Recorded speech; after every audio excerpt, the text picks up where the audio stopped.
La Fundación Global Democracia y Desarrollo les da una cordial bienvenida a esta actividad denominada El conflicto en Colombia y las perspectivas frente al acuerdo de paz. Nos acompañan en esta noche, en la mesa principal, el presidente de Funglode y expresidente de la República Dominicana, doctor Leonel Fernández, el señor embajador de Colombia ante la República Dominicana y la República de Haití, su excelencia José Antonio Segebre, y el director ejecutivo de Funglode, el señor Marco Herrera. Queremos agradecer su presencia a los distinguidos miembros del cuerpo diplomático acreditados en el país por aceptar nuestra invitación. De igual forma, a los amigos y invitados de la prensa que nos acompañan en la noche de hoy, y de igual manera queremos también agradecer a todos aquellos que nos están acompañando en esta transmisión en directo a través de Supercanal 33 y Supercanal Caribe. Colombia se encuentra en un momento trascendental en su historia. Este domingo los colombianos están convocados a las urnas para decirle sí o no a las propuestas acordadas por el Gobierno de Colombia y las Fuerzas Armadas Revolucionarias de Colombia, FARC, que están contenidas en el documento llamado Acuerdo Final para la Terminación del Conflicto y la Construcción de una Paz Estable y Duradera. El objetivo de este conversatorio es entonces exponer el contenido de ese documento y las implicaciones que lo que se determina en él tendrán para el futuro de Colombia y sus habitantes. Para ello hemos invitado al señor embajador José Antonio Segebre, a quien les presentaré a continuación. El señor embajador estudió Derecho en la Universidad del Norte y realizó su maestría en Estudios Políticos y Económicos en esta misma universidad. Ha realizado otros estudios en Gerencia Política y Gobernabilidad en la Universidad del Rosario de Colombia, en convenio con la Universidad George Washington de Estados Unidos y en Alta Gerencia en la Universidad del Norte. Inició su carrera política en los 90, cuando fue elegido diputado para la Asamblea Departamental del Departamento de Atlántico, y se ha desempeñado como director del Centro de Estudios para la Renovación de Colombia, director nacional del Movimiento Nueva Colombia y director del Partido Nuevo Liberalismo. El último cargo desempeñado por el embajador fue el de gobernador del Departamento del Atlántico durante el periodo de 2012 a 2015. Le damos entonces la bienvenida nuevamente al embajador y lo invitamos a iniciar su exposición.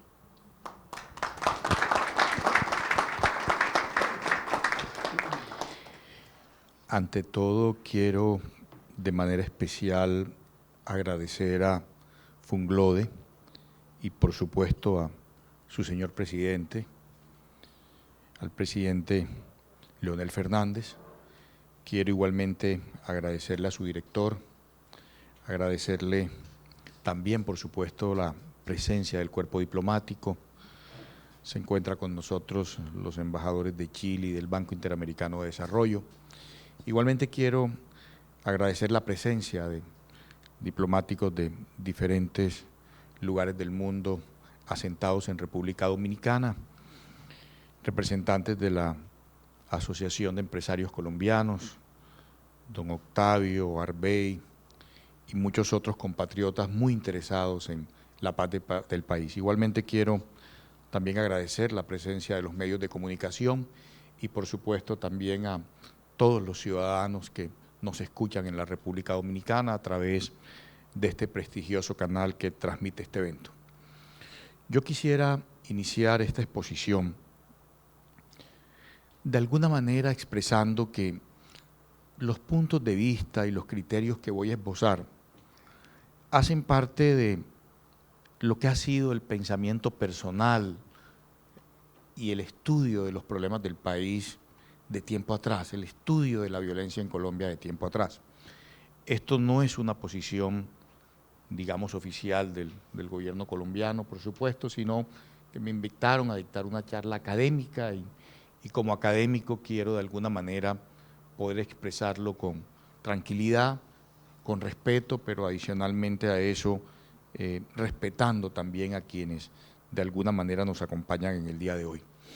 Y quiero expresar esto porque a lo largo de nuestra vida hemos considerado que Colombia debió hacer la paz no solo ahora, debió hacer la paz hace mucho rato.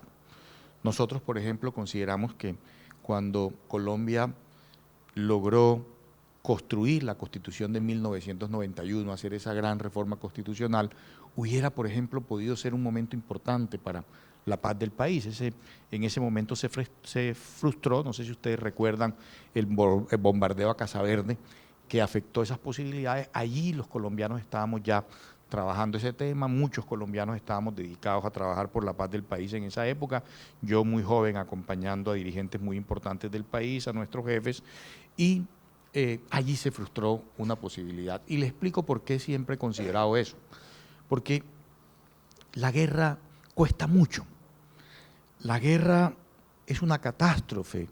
Cuando usted está en un conflicto armado, lo que de alguna manera usted está viendo todos los días es destrucción, afectación a los seres humanos, afectación a la infraestructura del país, desplazamiento, extorsión, secuestros, una serie de hechos que por supuesto día a día enlutan al país y lo sumen además en condiciones muy difíciles, sobre todo en el caso de Colombia, sectores rurales que fueron los más afectados como tal. Colombia es un país que de alguna manera ha avanzado, es un país que ha logrado superar pobreza, es un país que pese a todas sus dificultades ha logrado avanzar, pero si Colombia no hubiera tenido esa guerra, si no hubiera tenido ese gasto público, si no hubiera tenido esas afectaciones, Colombia sería un país hoy mucho mejor, un país que hubiera reivindicado mucha más pobreza de la que ha reivindicado y eso nos hubiera permitido adicionalmente unos desarrollos muy especiales y poder ayudar también a nuestros vecinos, que es un tema muy importante. Entonces yo quiero comenzar diciendo que a lo largo de la historia, no solo de Colombia, de Latinoamérica, ya desde la conquista, nuestros territorios han estado bañados de sangre. Vino la conquista, posteriormente la colonia, en donde habían colonias españolas, francesas, inglesas, holandesas, gran parte de nuestras islas fueron colonias. Posteriormente las guerras de independencia, en donde se derramó mucha sangre, porque esas eran guerras que se peleaban hombre a hombre, no era como ahora que son guerras tácticas, los aviones llegan y bombardean, eran guerras en donde se perdían los seres humanos. Cuando uno pierde en las guerras a los hombres, cuando pierde en las guerras a las mujeres, pero sobre todo a los hombres, a los seres humanos que realizan esa guerra, uno pierde mucho, porque no solo es lo que yo les decía, el gasto económico, sino pierde el hijo que no tiene a su padre para que lo guíe, pierde la madre que no tiene al esposo para que la acompañe, pierden los seres, pierde la humanidad, pierde la comunidad, pierde la sociedad como tal. Entonces vinieron las guerras de independencia, que fueron muy complicadas. Colombia, por ejemplo, posteriormente tuvo una guerra política, lo que se llamó la Guerra de los 1000 días, el conflicto entre los liberales y conservadores, que también afectó seriamente al país. Y ahora, 52 años atrás, después de que el Frente Nacional acabó con ese proceso, viene este conflicto armado con la FARC y con el ELN, que ha dejado más de 267.000 muertos. Ustedes ven unas cifras allí, pero esas cifras que ven son del año 2012. Hoy en día esas cifras son inclusive mayores. Una guerra que ha dejado 7.5 millones de colombianos víctimas de la violencia, 6 millones de desplazados, una guerra que le cuesta al país muchísimo dinero. Para que tengan una idea, el país diario, Colombia, solo en términos económicos, no hablemos de la catástrofe humanitaria, se gasta 22.000 millones de pesos, algo así como 7.5 millones de dólares. Eso significa que usted diario podría hacer 2 colegios para darle clases a 4.000 niños. O sea, usted diario podía construir 2 escuelas con ese valor. Pero no solo eso, al mes usted gasta 200, si usted multiplica 7.5 por 30, un poco más de 240, 250 millones de dólares. Esa plata alcanzaría para arreglar, por ejemplo, el problema de educación en materia de colegios, construcción de infraestructura, en más del 60% de Colombia, para que tengan una idea. Esa plata alcanzaría para que 22.000 millones, un día alcanzarían para que 3 millones de colombianos pudieran alimentarse sin ningún tipo de inconveniente, diario. Imagínense eso. Eso simplemente por ponerles unos ejemplos. Un avión que se compra para la guerra, que vale 90, 100 millones de dólares, alcanza para hacer 37 colegios de 1.500 estudiantes cada uno. Imagínense ese tema. Entonces, un país en guerra, un país con un conflicto armado, es un país que no solo pierde recursos económicos, sino que pierde adicionalmente muchísimo como país, muchísimo como ser humano, como seres humanos, perdemos mucho porque estar inmiscuido en una guerra de alguna manera es degradarse, estar inmiscuido en una guerra es afectar la dignidad, es afectar en general al ser humano como tal. Entonces yo lo que quería de alguna manera era significar que el conflicto armado en los últimos 60 años, solo en términos económicos, le ha costado al país 411 billones de pesos colombianos, lo que equivale aproximadamente a 142.000 millones de dólares. Imagínese, presidente, lo que se hubiera podido hacer con 142.000 millones de dólares en los últimos 60 años en Colombia. Esos recursos alcanzan para que el 30 o 40% de la sociedad que vive en condiciones de vida difícil pudiera tener mejores posibilidades, sin ningún tipo de inconveniente. Eso hubiera reivindicado los sectores sociales débiles de la sociedad en Colombia y eso hubiera hecho posible un país sin ningún tipo de problema en nuestro país. Pero quiero adicionalmente comentarles el significado que tiene estar o tener un conflicto armado. Es la imagen ante el mundo. La gente no sabe que cuando hay un conflicto armado, el turismo se afecta porque la gente no va a tu país. Se afecta la posibilidad de inversión porque nadie quiere invertir en tu país. Los mismos colombianos que viven en Colombia, inversionistas, se abstienen de hacer inversión en ciertas regiones del país y eso genera, por supuesto, problemas serios para el desarrollo porque nadie quiere hacer ese tipo de inversión.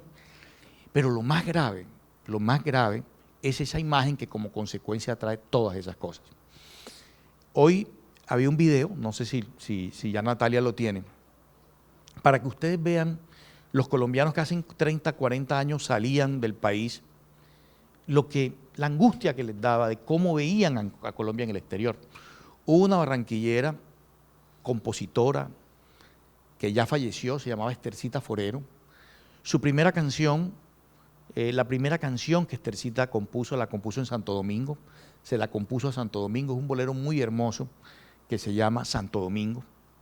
Ella fue alumna del maestro Rafael Hernández en Puerto Rico, vivió en la casa del maestro Rafael Hernández y ella, que es una persona que ya falleció, ella vivía angustiada, salió del país, entre otras cosas, porque hizo una salida al exterior y volvió a Colombia y cuando llegó se dio cuenta, cuando salió se dio cuenta de que estaba demasiado afectando al país la imagen que se tenía por fuera de Colombia y ella salió 11 años a andar por el mundo, no le interesaba el dinero, no le interesaba nada, era una mujer altruista para decirle al mundo que Colombia tenía cosas buenas y a través de la música ella consideraba que había que reivindicar al país a través de la música y a través de la cultura, porque Colombia no era lo que el exterior pensaba, quería simplemente que lo oyeran, si es posible, Natalia. ¡Estercita! ¡Novia de Burramba!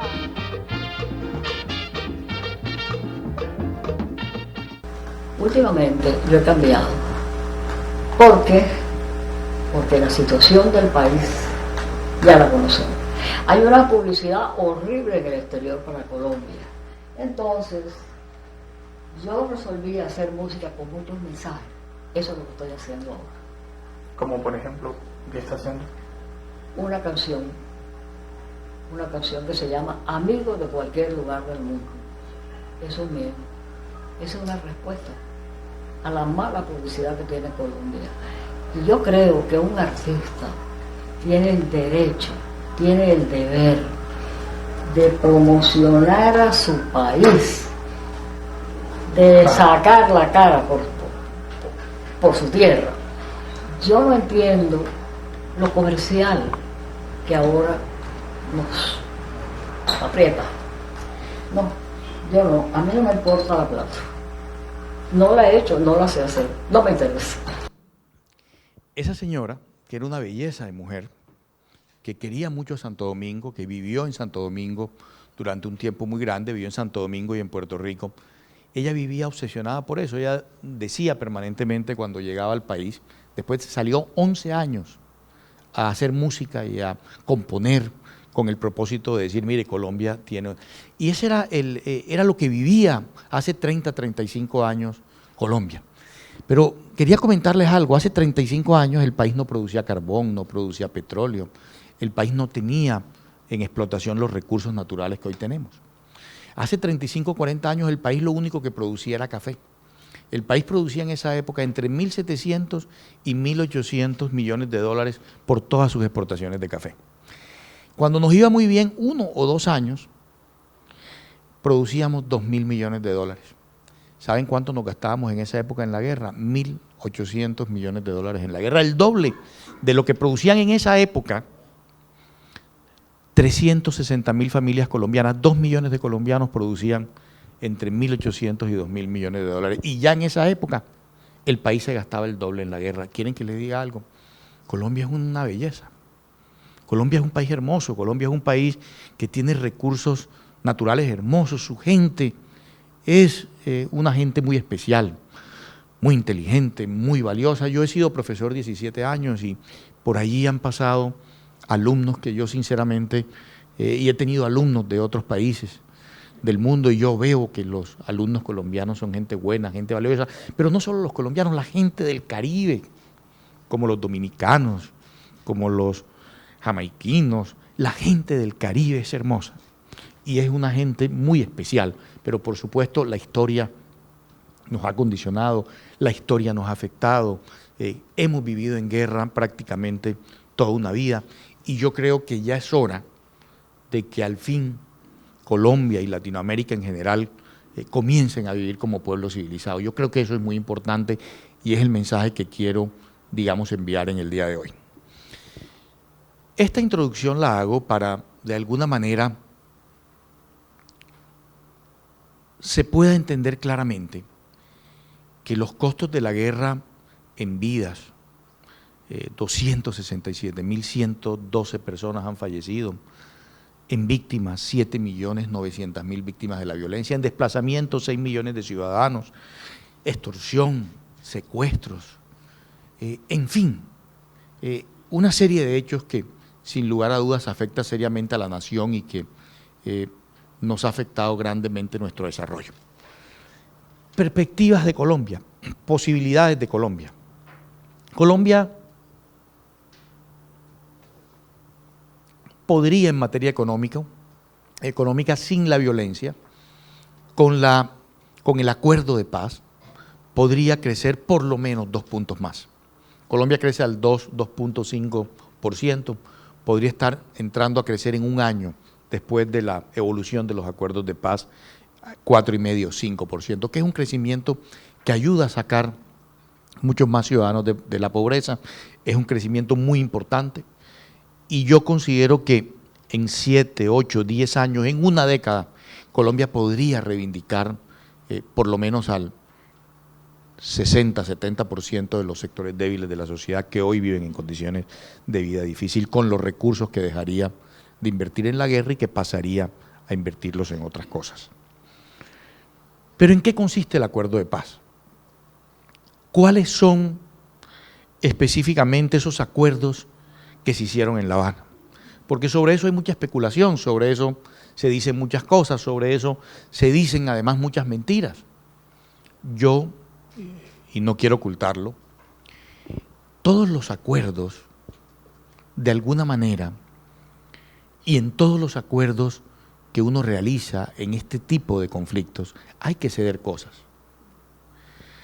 Cuando uno, de alguna manera, entra a un proceso de paz, uno tiene que ir preparado para saber que no se trata de ceder como tal, se trata de buscarle una solución a los problemas del país y que esa solución como tal traerá posteriormente beneficios muy importantes para el país. Uno no puede pensar que va a ser un acuerdo de paz sin dar algo, sin ceder algo. En ningún tipo de acuerdo, ni comercial, ni de ningún tipo, uno de alguna manera deja de ceder algo o deja de hacer algo. Y por supuesto, los acuerdos y todo lo hecho por el hombre puede no ser perfecto. Nosotros no venimos aquí a decir que el acuerdo es una cosa muy importante, que el acuerdo es lo mejor del mundo, que es lo mejor logrado que hay. No, yo sí creo que es un acuerdo muy bien logrado. Yo creo que es un acuerdo bien hecho, un acuerdo serio, 4 años de trabajo serio en La Habana. Los ciudadanos que de alguna manera negociaron el acuerdo es gente de lo mejor del país, el doctor de la Calle, el doctor Jaramillo, la canciller, son ciudadanos muy especiales que de alguna manera son colombianos de bien, que nunca de alguna manera harían algo que de alguna manera afectara a Colombia, pero independientemente es una creación del hombre, es hecho por el hombre y por supuesto que puede tener sus imperfecciones. Pero ¿en qué consiste y qué busca el acuerdo de paz? El acuerdo de paz busca, en primer término, terminar el conflicto armado y evitar que haya más víctimas. El acuerdo de paz busca resolver las condiciones que han perpetuado la guerra hasta ahora. El acuerdo de paz busca construir una paz estable y duradera. El solo significado de evitar el conflicto armado, salir del conflicto armado. Lo que significa salir del conflicto armado es crecimiento económico. Lo que significa salir del conflicto armado es la reivindicación del campo, la reivindicación del sector agropecuario.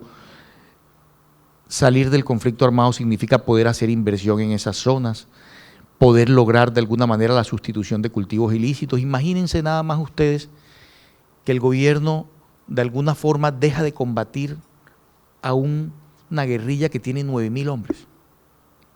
En Colombia, por todo en la guerra, pueden haber unos 10.000, 10.500 hombres, contando al ELN que ya está en un proceso interesante y ya está mostrando el deseo de acercarse a la paz. Imagínense el significado que va a tener para Colombia y para sus Fuerzas Armadas dejar de tener que estar pendiente de controlar a 9.000 personas que pueden hacer un atentado, que pueden hacer cualquier cosa. ¿Eso para qué va a servir? Eso va a servir para que el país se concentre más en combatir el narcotráfico, para que el país pueda combatir la corrupción, para que el país pueda combatir otras cosas más que de alguna manera se distraen cuando usted tiene una guerra como tal. ¿La guerra a quién le conviene? La guerra le conviene a la gente que afecta al Estado de manera indebida. La guerra le conviene al narcotráfico porque mientras el Estado está luchando contra el narcotráfico, necesariamente el narcotráfico puede aprovechar por ahí y decidir hacer negocios internacionales indebidos a través del narcotráfico, pero en la medida en que el Estado no tenga que combatir a 9.000 hombres, a 10.000 hombres en armas, el Estado va a tener tiempo para muchas cosas más. Y el Estado va a poder dedicarse a construcción de escuelas, a construcción de vías, a electrificación rural, a todo ese tipo de cosas. Ese es un efecto muy importante. ¿Por qué el acuerdo final es uno solo? Hombre, el acuerdo final es uno solo porque desde el principio el gobierno estableció que o se acordaba todo o no se acordaba nada. ¿Cuál era la idea? Casi todos los procesos de paz anteriores tenían como afectación que iban trabajando en los temas y, posteriormente las partes también de alguna forma decían, no, este tema de alguna manera no lo vamos a tratar o lo querían dejar, digamos, sin ningún tipo de tratamiento. El presidente en ese momento dijo, nada está acordado hasta que todo esté acordado. En ese momento, la FARC y quienes estaban sentados en la mesa sabían que si no se llegaba a un acuerdo sobre todos los temas, evidentemente no había acuerdo y evidentemente se caía el acuerdo como tal. Y yo creo que eso fue muy importante. Eso fue muy importante porque yo inclusive en sus inicios decía cuál es el propósito de ese tema, pero creo que eso fue muy importante porque se llegó a un acuerdo sobre todos los temas y se trabajaron todos los temas. Y si uno lee el acuerdo, 300 artículos aproximadamente, 200 y pico de artículos, uno puede encontrar allí que todos los temas importantes para el país, todos los temas importantes para que el proceso como tal pueda tener un buen futuro, fueron tratados en ese proceso. ¿Cuáles son o cuáles, digamos, cuando uno lee el acuerdo, cuál es la filosofía del acuerdo? ¿Qué es lo que el acuerdo persigue? El acuerdo, si uno lo lee bien, el acuerdo no es otra cosa que la reivindicación del campo en Colombia. El acuerdo te habla de electrificación rural, el acuerdo te habla de sustitución de cultivos, ahí se dice claramente que la idea es que esos campesinos que han sembrado la droga durante muchos años, que son los que menos ganan. El pobre campesino que siembra la droga no es un hombre rico, es un hombre que no sale del campo en condiciones muy difíciles, en zonas apartadas del país, en donde no hay servicios públicos, en donde no hay salud muchas veces, en donde no hay educación. Ese campesino, ese hombre humilde, que de alguna manera es utilizado de manera indebida por los narcotraficantes, va a tener un trato digno. Ese hombre va a poder hacer una sustitución de cultivos y va a poder tener la posibilidad de que en su región llegue la luz, lleguen los colegios, lleguen las vías, lleguen la infraestructura que se requiere para una vida digna. Entonces, el acuerdo no es otra cosa que un programa de gobierno, que unas políticas públicas claras para trabajar y para reivindicar esas zonas del país. ¿Qué plantea concretamente el acuerdo, por ejemplo, en materia de tierras? Plantea que va a haber un banco de tierras, que las tierras que han sido quitadas al narcotráfico van a ese banco de tierras, que las personas que obtenieron ilegalmente las tierras, por supuesto, que tienen que abandonarlas, que quien tiene la tierra actualmente y no tiene títulos, verdaderamente puede tener un título y puede con fundamento en ese título hacer un préstamo y legalizarse y tener la posibilidad de poder trabajar. Dice adicionalmente a eso que va a haber una comisión especial que va a vigilar esos procesos, que se crean una serie de instancias que van a permitir la posibilidad de que esos procesos no terminen mal, de que esos procesos de alguna manera no sean utilizados de manera indebida, que adicionalmente a eso el Estado colombiano va a hacer un acompañamiento psicosocial y psicológico no solo para los sectores rurales, sino para los niños que salieron de la guerra, para quienes salen del monte, para quienes de alguna manera necesitan un acompañamiento psicosocial. No sé si ustedes saben que en Colombia gran parte del problema de la niñez es que muchos de los niños han sido reclutados para la guerra. Y eso no solo han sido reclutados por los grupos armados. Acuérdese que en tiempos pasados, ya hoy eso no pasa, hace 10, 15 años en el país, también los menores de edad, 17 años, cuando se graduaban, también iban y eran reclutados también por el Estado para ir a la guerra. Un niño debe estar siempre estudiando, jugando, aprendiendo a vivir en sociedad para que posteriormente pueda salir adelante. ¿Qué otros temas importantes del proceso de paz yo creo que hay que resaltar y relevar? Yo creo que el tema de la participación política. Todo el mundo se pregunta, bueno, ¿y esos señores van a participar en la política colombiana? ¿Y esos señores que hicieron esto, lo otro, van a participar en la política colombiana? La política en Latinoamérica, de manera especial en Colombia, necesariamente siempre hay que estarla trabajando para mejorar la democracia, para ampliar la democracia. Esa es una, por ejemplo, de las labores que hace Funglode. La ampliación de la democracia es fundamental para, de alguna manera, ir perfeccionándola, ir buscando mecanismos de inclusión de la sociedad, ir logrando que los partidos políticos verdaderamente representen a la gente, que los partidos políticos sean los voceros de la sociedad como tal. Una de las razones por las cuales la democracia en Colombia se afectó, una de las razones por las cuales el M-19, por ejemplo, se creó y fue al monte, cuando la época de Rojas Pinillas, cuando Rojas Pinillas enfrentó en el Frente Nacional al presidente Pastrana, una de las razones por las cuales se fueron al monte es porque ellos consideraron que las elecciones habían sido afectadas, que había habido en las elecciones, de alguna manera, no eran legítimas las elecciones. Algo que genera violencia en la democracia, algo que genera violencia en los países, es que las elecciones no sean puras, que las elecciones no sean transparentes, que las elecciones de alguna manera no representen a la sociedad, que a través de ellas el ciudadano pueda representarse, es el ideal de las elecciones. Las elecciones son para eso, para escoger a los dirigentes, para escoger las políticas públicas.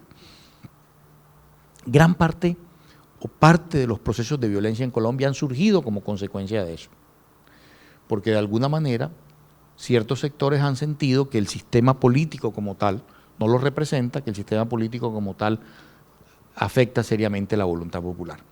Entonces, necesariamente uno de los componentes importantes del proceso de paz es que ese componente político, esas elecciones, ese régimen democrático verdaderamente avance, se amplíe la democracia. Ellos pasan a ser partido político, tienen que luchar dentro de la democracia por su participación y durante 2 elecciones van a tener un mínimo de curules, que son 5 curules en la Cámara y 5 curules en el Senado. Eso, si ustedes lo miran, teniendo como ejemplo lo que han sido otros acuerdos de paz en el mundo, los acuerdos de paz en Sudáfrica, en todo Salvador, Nicaragua, si ustedes lo miran no es nada. Han habido hasta entrega de vicepresidencias en el mundo entero, se han entregado ministerios, se han entregado adicionalmente en el mundo entero, en el Parlamento 30, 40, 50 escaños.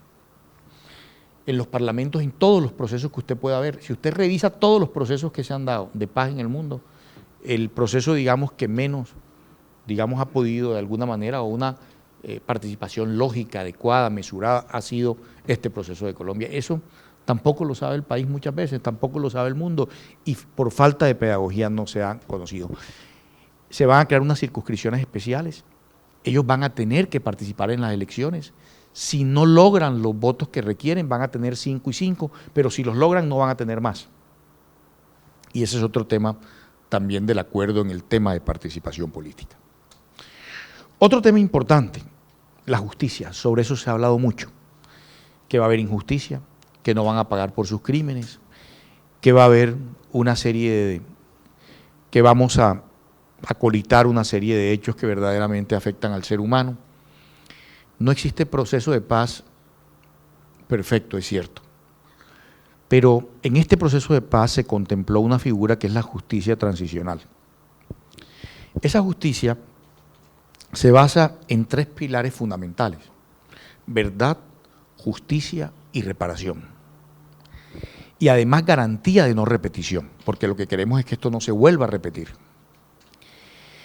El ciudadano que confiesa sus culpas, el ciudadano que le dice a la autoridad y a la justicia transicional específicamente qué hizo, qué acciones cometió, ese ciudadano inmediatamente tiene la posibilidad de tener unas rebajas de pena, que pueden estar, puede ser condenado hasta 8 años, de 6 a 8 años. Si ese ciudadano no confiesa de manera adecuada, inmediatamente se va a pagar 20 años de cárcel. Pero adicionalmente, si ese ciudadano no es correcto y no repara a sus víctimas, porque además no solo significa decir la verdad, sino reparar a las víctimas y comprometerse a no repetir ese tipo de hechos. Si no hace eso, inmediatamente pierde cualquier tipo de garantía y va a ser juzgado por los jueces ordinarios y tendrá una pena de 25 o 30 años, dependiendo del delito que comete. O sea que hay un mecanismo. No podíamos pedir, entre otras cosas, yo no sé si ustedes saben, la mayoría de los jefes guerrilleros, de alguna manera, son personas de avanzada edad. Han estado 50 años en el monte peleando.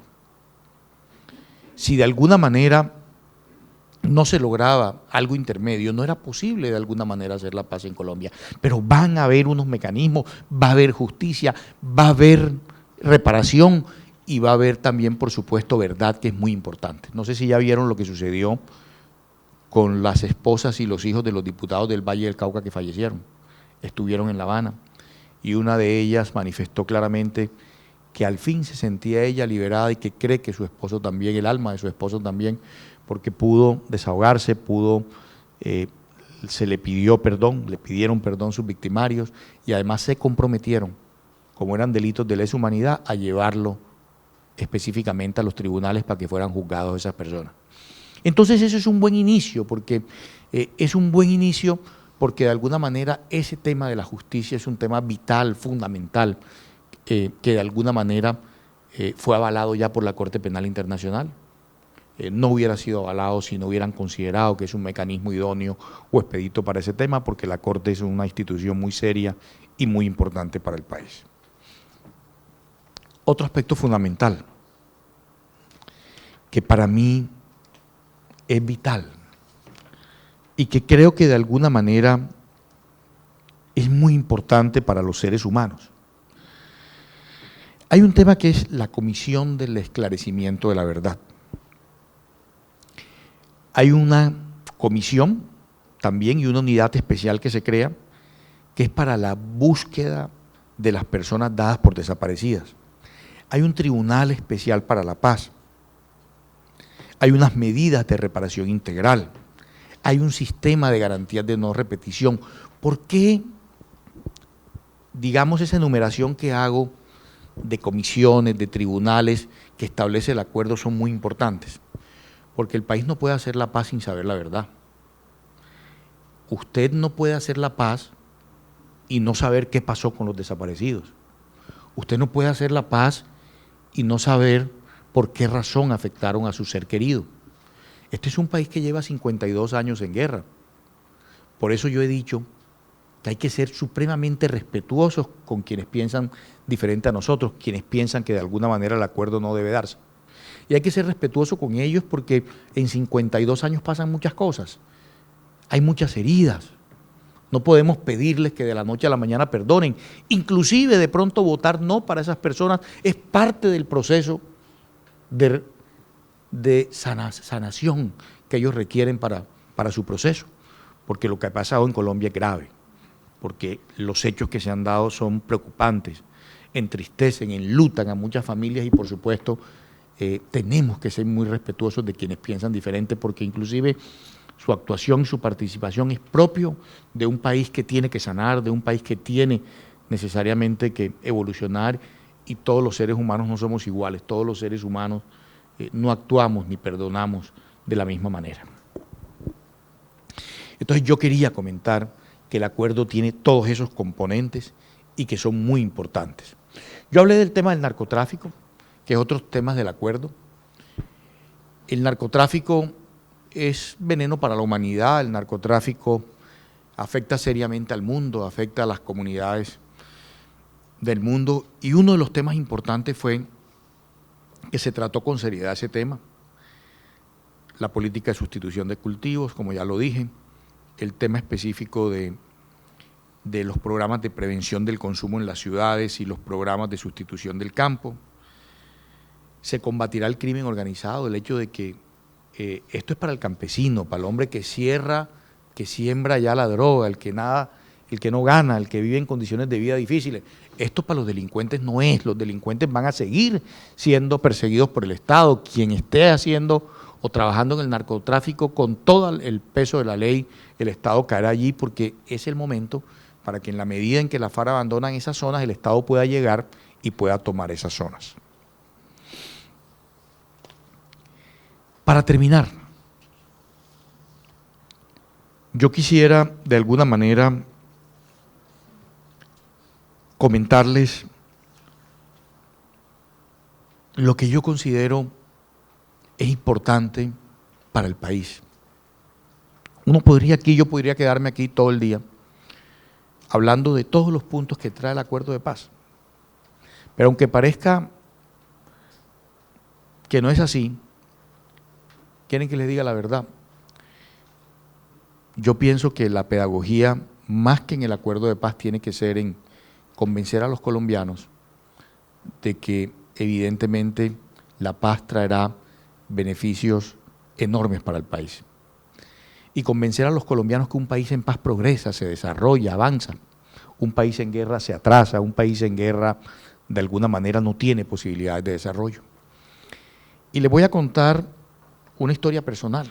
Yo, de niño, mis padres son originarios de una región de Colombia que se llama La Guajira. Ahí en esa región de Colombia, los conflictos, los indígenas y en general, ellos los resuelven amigablemente. Y mi padre era un palabrero guajiro, era un ciudadano que ayudaba a los indígenas de la época, no siendo indígena, a poder resolver los conflictos para que la gente no se matara. Yo tuve la oportunidad de vivir con esos palabreros guayú que de alguna manera me enseñaron muchas cosas y me enseñaron a valorar la paz y me enseñaron a valorar, a vivir en sociedad y a vivir en paz como pueblo civilizado. Y yo niño, en una de esos arreglos en donde mi padre participó, me senté al lado de uno de esos, son especie de mamos, les dicen en la Sierra Nevada, y allá les dicen palabreros en La Guajira, que son los que más saben, los que tienen mayor sabiduría. Y sentado al lado de él, le he preguntado, a la edad de 14, 15 años, le he preguntado, ¿usted cree, tío, allá se le dice tío a ellos, por respeto, ¿usted cree, tío, que este problema que están allí arreglando mi papá y ellos se puede arreglar? Y él me ha contestado, sobrino, ese problema hay que arreglarlo, porque usted no sabe lo que es vivir en guerra. Yo quiero que usted sepa que yo trabajé durante 40 años de mi vida y por una guerra familiar, en 2 años de guerra perdí todo lo que trabajé en 40 años. Pero adicionalmente, sobrino, no solo perdí los bienes materiales, yo no duermo bien. Mi alma no está tranquila, mi conciencia no está tranquila. Y lo más triste que hay en la vida es perder la tranquilidad. Yo no solo daría lo que ya perdí, sino todo lo que tengo, única y exclusivamente por que no me hubiera tocado vivir esa guerra. Y me ha dicho unas palabras, la guerra es destrucción, en la guerra no se avanza, en la guerra no se progresa, en la guerra es una catástrofe. Los pueblos necesariamente para progresar tienen que vivir en paz y tienen que vivir como pueblo civilizado. Colombia hubiera sido otra si no hubiéramos tenido que gastar esos inconmiserables recursos en la guerra. Pero el problema ahora no es Colombia. El problema ahora es, Colombia va a iniciar este proceso, Colombia, eso va a servir además porque el vecindario mejora.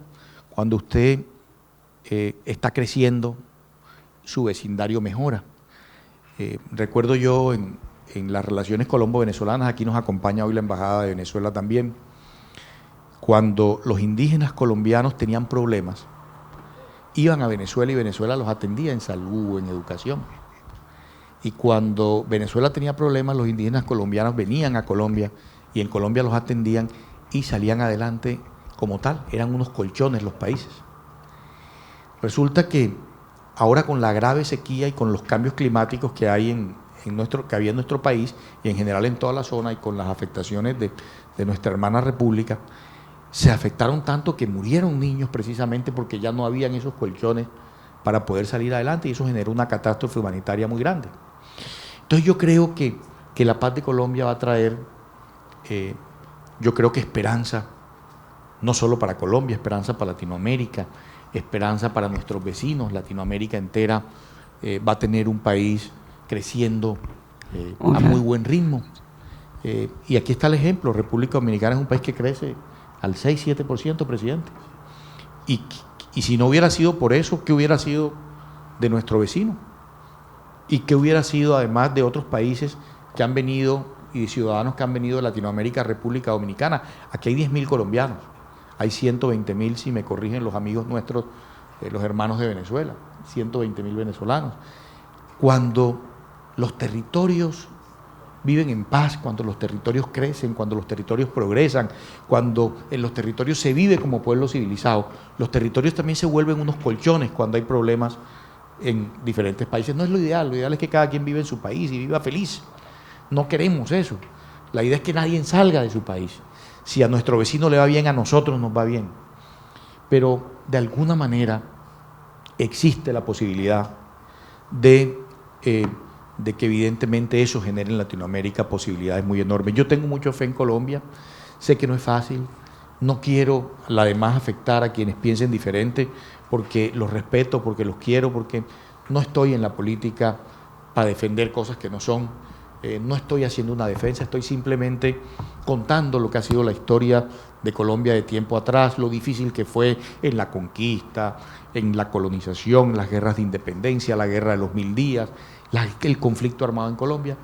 Y quiero decirles que la mayor injusticia, y quiero terminar con esta frase, que yo creo que créanme, me nace del alma y del corazón. Yo nací en el año 64, hace 52 años, cuando inició el proceso de violencia política en Colombia. Y créanme que yo le he podido servir a mi país, Dios me permitió hacerlo. Pero en ese transcurso, la guerra me ha matado a gente muy querida para mí. Por ejemplo, a nosotros prácticamente nos sacaron de la política en Colombia cuando se hicieron los primeros acuerdos de paz. No sé si recuerdan, hubo más de 6.000 muertos. Exterminaron a la UP, que era un partido político que se creó con la gente que venía del monte. A mí me mataron al doctor Luis Carlos Galán, que era nuestro jefe, al doctor Rodrigo Lara Bonilla, que era un ser humano también excepcional. Nos hirieron, nos mataron unos 10 compañeros y nos hirieron a otros tantos, nos sacaron de la política. Y yo lo único que le pedí a Dios, y que le pedí adicionalmente con fervor, era que nos permitiera hacer la paz, porque era convencido de que la solución de los conflictos por medios pacíficos es la solución. 17 años me lo dediqué también a concertar en el sector privado temas y hacer concertaciones de todo tipo, y yo lo único que le pedía, y una de las cosas que yo le pedía a Dios, era, aparte de la salud y el bienestar de nuestro pueblo y de nuestra gente y de los míos, era: permítenos que nuestras próximas generaciones de colombianos, nuestros hijos, los hijos de los hijos, nuestros nietos, puedan vivir en paz y no tengan que vivir esto que a nosotros nos tocó vivir. Yo creo que la mayor injusticia que se podía cometer y que podíamos cometer los colombianos era dejarle a los hijos esta guerra, dejarle a los hijos un país sin futuro, sin posibilidades, un país que de alguna manera progresaba, salía adelante, le iba bien, pero que de alguna manera no le iba bien a la totalidad de la gente. A uno no le va bien si a la gente que está alrededor de uno no le va bien. A uno no le va bien si la gente que está a su alrededor, si sus vecinos le va mal. A uno le va bien en los negocios, en la vida, en su trabajo, si a quienes están alrededor de uno, si a quienes viven en el mismo territorio les va bien. Y eso es lo que quiero significar en el día de hoy. Dios quiera y nos ayude a que estos procesos de paz puedan salir adelante, a que el futuro del país verdaderamente permita no solo reivindicar la vida de esos sectores campesinos y de los colombianos, sino también que nos permita la posibilidad de vivir en paz. Señor presidente, mil gracias por invitarme, mil gracias por la labor que usted ha desempeñado, también por la paz de Colombia. Gracias a sus esfuerzos, presidente, y eso es bueno que la comunidad internacional lo sepa, se comenzó a gestar y a mejorar las buenas relaciones con nuestra hermana República de Venezuela y con todos los países vecinos. Gracias a sus esfuerzos, presidente, tuvimos la posibilidad de tener hasta el día de hoy un tránsito interesante que permitió que esos países hermanos nuestros, hermanos de sangre nuestro, de libertad, tuvieran también la posibilidad de ser un interlocutor válido y ayudarnos en el proceso de paz. Cuba, Venezuela nos ayudaron en el proceso de paz. Y permítame agradecerle, presidente, a través de usted, a República Dominicana y a su presidente, que nos acompañó en la firma en Cuba y que fue a acompañarnos en la firma a Colombia del proceso de paz. No tenemos cómo pagarle al gobierno dominicano, a sus expresidentes y adicionalmente, por supuesto, al pueblo dominicano, el apoyo que le ha brindado a Colombia de manera generosa y especial en todo este proceso que, sin lugar a dudas, aspiro, y Dios quiera que no me equivoque, pueda reivindicar la vida de los colombianos y de todos y cada uno de sus habitantes. Mil gracias.